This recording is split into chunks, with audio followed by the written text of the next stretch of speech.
What's good, people? I'm guessing you want to know how March the 17th went. It was alright still, can't lie. Okay, so I've been trying to arrange another hike. Like I said, I like being outdoors, and the good thing about the hikes are it takes the monotony out of trying to get the steps in it.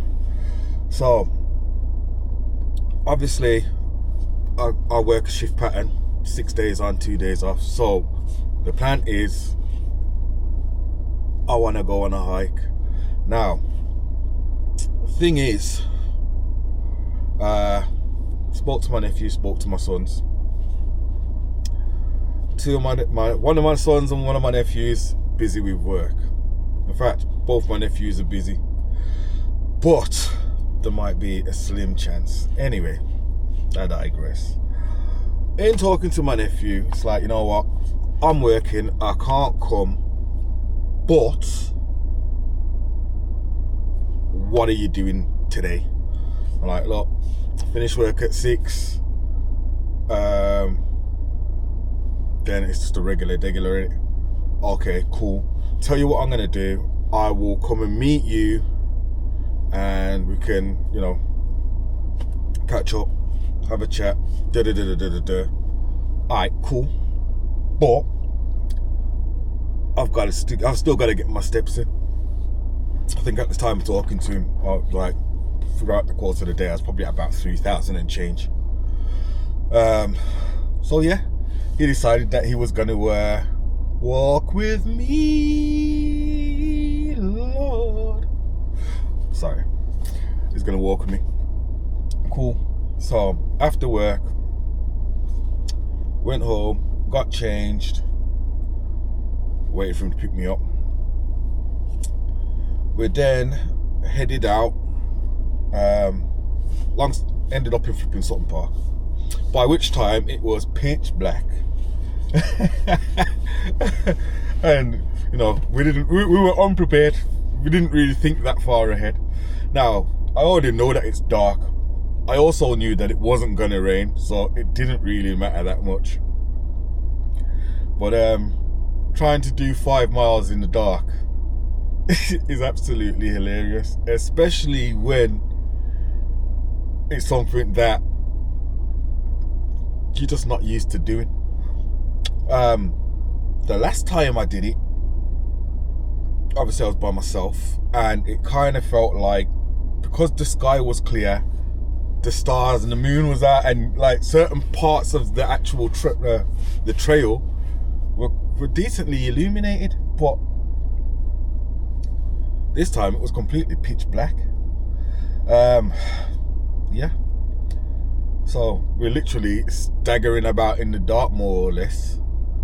And it's one of them ones, innit, where you can hear things rustling in bushes, you can see things darting across, and you're trying to identify what it was.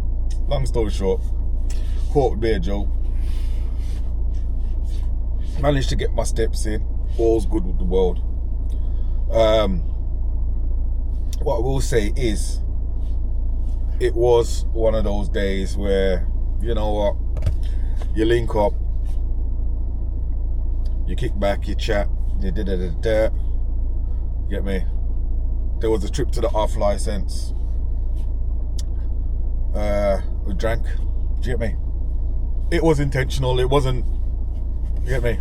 I'm not trying to drink. I'm just trying to reduce. But what I did notice is my body really does not like cola anymore. I think the amount of sugar. Let me turn this engine off, because I'm probably picking up in the flipping recording. What I noticed is, trying to drink with a chaser, my body definitely reacts to the sugar. Do you get what I'm saying to you? I had a few drinks yesterday, not all of them with cola. Sorry, I ain't trying to brand drop, but I ain't getting paid no goddamn advertising. So yeah. I noticed that my drinks are horrible with diet stuff, so I avoid it. I'd rather do without. And I think I'm going to have to stick to doing without, because this morning, obviously yesterday was the 17th, hence me reviewing it, my stomach is doing cartwheels. It's making sounds. I feel very gassy, very bloated, quite sluggish as a result. And I know it weren't the alcohol, because I don't feel groggy. I haven't felt groggy. I haven't drank enough to feel messed up off the fact that I drank. As you can see, yeah, sorry, I'm feeling really bloated. I've got to avoid fizzy drinks. They're really not helping. My body also didn't like the sugar rush.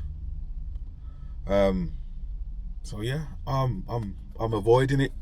My body is actually starting to reject certain things, and the good thing about that is it will make it easier for me to stick to a cleaner lifestyle, because my body really doesn't want some of the things available to it. And I'm starting to realize just how toxic some things are, things that I haven't been messing with, and watching how my body reacts to it when I feel like, ooh, you know what, I'll have that. Yeah, your body really starts telling you what it doesn't want. So guys, if by any chance you embark on this kind of experimental journey for yourselves, what you will find is there are a load of things that you do on a regular basis that are quite damaging to you, but because you're so used to doing it, you can't identify why you feel shitty. Best phrase I can give you is, you know what I mean, you feel like crap as a result of certain things that you're taking in. But because you're so used to doing it, you can't necessarily pinpoint what the problem is. With soft drinks, I have definitely done that. Yeah.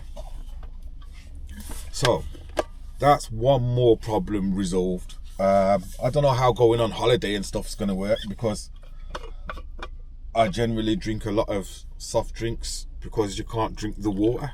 Do you get me? So I'm going to have to figure that one out on my next holiday. However, there's always spring water, and there's normally, especially when you go to Europe, there's normally, like, you know, a lot of cold pressed fruit juices and stuff. So I suppose I will definitely find something to keep me hydrated. And I'm thinking far too far ahead, because my next holidays feels like forever away at the moment. But yeah, today's takeaway is when you remove things from your diet and you start messing with them again, you will see how much your body didn't want it to begin with. And on that note, I'll catch up with you guys tomorrow. Peace.